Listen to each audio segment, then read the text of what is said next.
ধানের বীজের চারা হয়ে গেছে, নতুন জমিতে ঘাসের চারা লাগাইছি, আল্লাহর রহমতে ভালোভাবে তা সম্পূর্ণ হয়েছে। আর মাঠে আউশ ধান সোনালি হয়ে পেকে গেছে। এটা কবে কাটা যাবে আপনারা কি জানেন? আসসালামু আলাইকুম।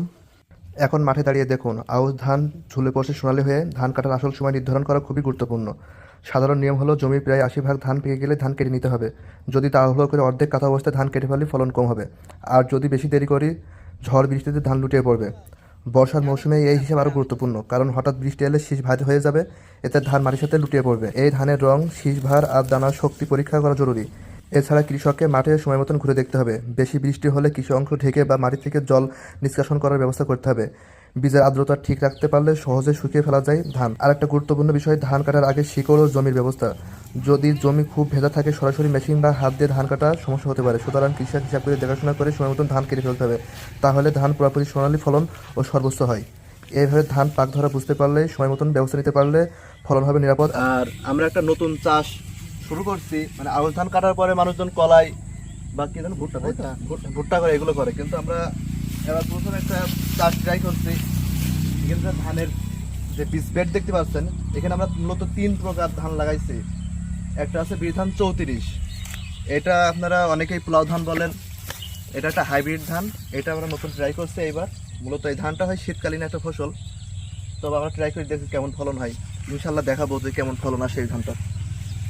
ধান 34 একটি উচ্চ ফলনশীল হাইব্রিড ধান, যা সাধারণ ধানের তুলনায় অনেক বেশি ফলন দেয়। ধানের দানা ঘন, ঝরঝরে আর সোনালি, স্বাদও প্রায় পোলাওয়ের মতন। এটি দ্রুত বৃদ্ধি পায়, রোগ প্রতিরোধ ও ঝড় বৃষ্টির প্রভাব সহ্য করতে পারে। বৃদ্ধির সময়কাল প্রায় 120 দিন।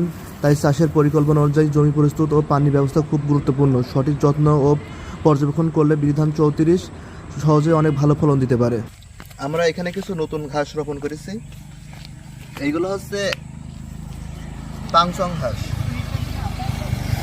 সবুজ পাংসং।